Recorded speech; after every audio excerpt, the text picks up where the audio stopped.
Ayo. Kulino kok. Kowe nek pijet kerokan ki ijik ta? Heh? Pijet karo kerok iwong. Saiki ganti, Mas. Apa? Idak-idak. Lho, biasa wae. Ngidak-idak apa geger? Heh? Geger apa? Gulu. Sing mbok pitahi bangsa sing aneh kok. Ya, alhamdulillah menika karawon ugi menjanipun para rawuh utaminipun ingkang menika Bapak Kiai Haji Mbok Naimke nyun lagu kanthi nuansa Islami. Oh, saged. Ya, nyun pangapunten ingkang brewok. Kulino melu hadroh. Kowe ya hadroh. Lho, guru ngaji, Mas. Kowe kuwi. Alhamdulillah. Kaya ngene guru ngaji. Ya, ya. Jan-jane kowe ning agak-agak memas saja nyupriani atiku suci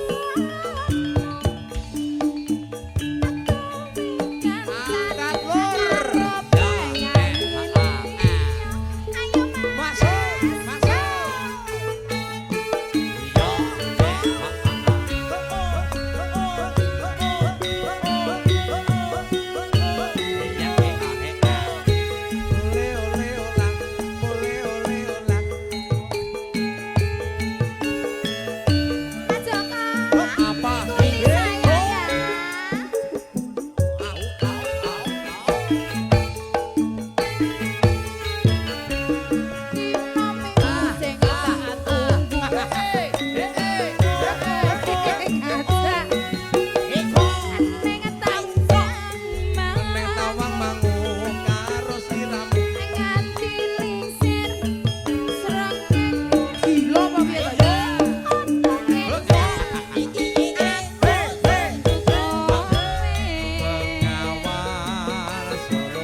jane nyawang apa to, Le?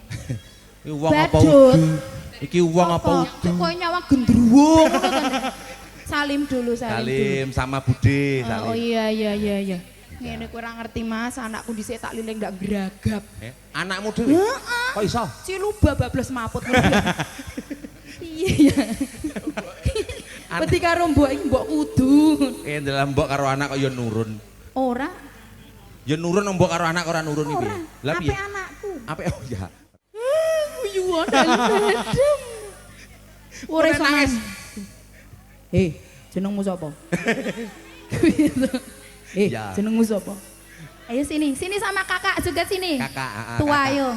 Kakak tua. Kakak tua, yo. Ya, dintake. Ya, kurang sitingkas ya.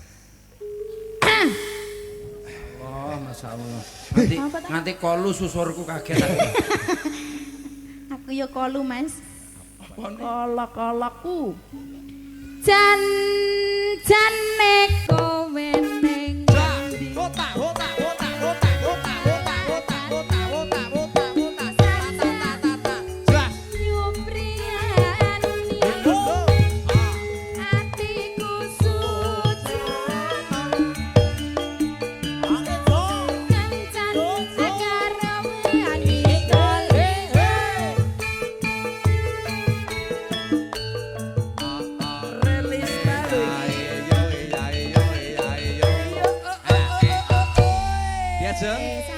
Tertamping samangke sami tongeng tinambi adicara keparang lina jaga rumiyin. Ayo keparang pinaringan papan palenggan.